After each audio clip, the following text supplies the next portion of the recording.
Hello guys, welcome to Coding Essentials. Today's topic is tuples. So let's get started. The first question is, what is a tuple? So tuple is a collection of data, either similar or different.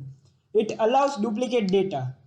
It is ordered and immutable. So meaning of immutable is that you cannot update or change or add or remove elements from a tuple.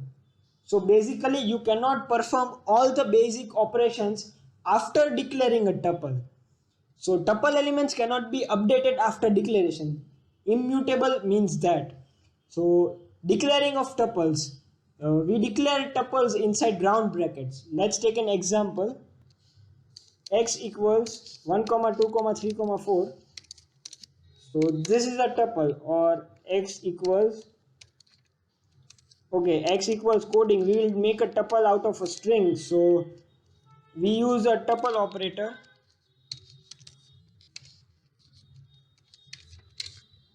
And print y. So this is a tuple out of a string. Okay, so we should make another tuple of integer value comma string comma float value. It accepts any value. So it is a collection of data of any type. Okay, so let's move on to accessing elements. It is ordered, so therefore it has index. Okay, I have explained the concept of positive indexing and negative indexing in detail in strings and in lists. So please go check that video out first. So positive indexing, we will make a tuple out of string coding. So y of 0 would be c, y of minus 1 would be g, and y of minus 6 would be c. So 0, c has positive index 0 and negative index minus 6. G has positive index 0, 1, 2, 3, 4, 5, 5 and negative index minus 1. Okay, now let's take this example and I will show you. So we have tuple of string coding in y. So we'll access the 0th element c, and we'll access minus 6, that will also be c. We'll access 5, that would be g, and we'll also access minus 1, that will also be g. Okay, now moving on to range accessing. You can access elements inside a tuple in a specified range from A to B, where B is never considered.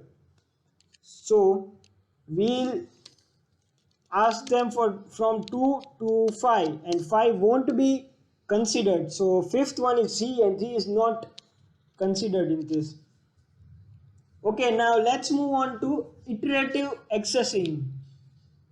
Iterative accessing. We will have 3 attributes inside that, where the first one is the starting range, the second is the ending range, where the ending range does not count or included, and the third one would be how many elements do you want to skip. So 2, 3, 4, so on. So we'll first see of 2. So I did not mention the ending range because I wanted the whole tuple. So if I write no, specify no boundary, still it will take whole tuple.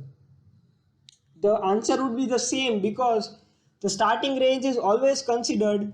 So either 0 or nothing would be the same, but the ending range is not included. So if we do not mention the ending range in this, it would take the whole tuple after the starting range. So I have explained these concepts in detail in list and string, so please go check it out. Okay, now reversing a tuple. So just write colon colon and minus 1. It is same as in strings and in list. It will reverse the whole tuple. So as you can see, the tuple elements have been reversed. Now let's move on to len. Len method can be used to check the length of the tuple. Same in list and string. So let's find the length of y, that is 6. Okay, so this was the sorry, len method. Now let's go on to check if element exists. This also is same as in list and in string.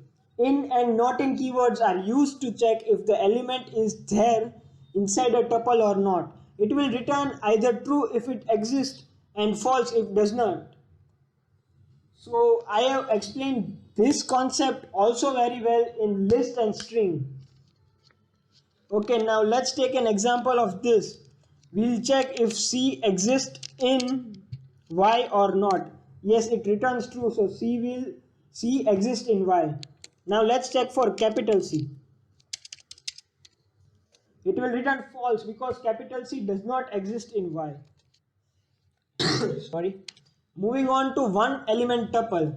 If you want to create a tuple with only one element, you have to add a comma after the element. If not, it will consider that as a string and not as a tuple. Let's take an example. Z1 is equal to tuple of C and Z2 is equal to tuple of again C, but we will add a comma after the element.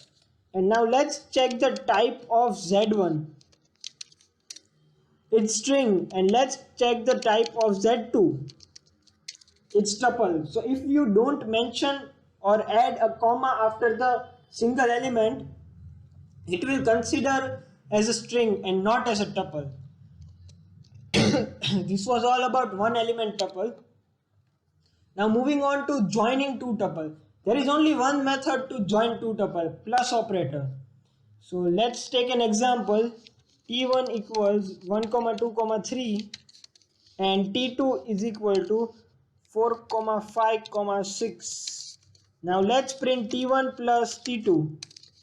So 1, 2, 3, 4, 5, 6. It will take the elements of both T1 and T2. Okay, moving on to count. This is also same as in list and string. Tells you the number of elements, number of times the element occurs in the tuple. So let's take this example. X equals 1, 1, 2, 1, 3, 2. So we'll find x dot count of 1. It should be 3. X dot count of 2. Okay, it should be 2. Yes, it's 2. X dot count for 3. It should be 1. Yes, it's 1. So that is correct. So that is for that purpose count method is used.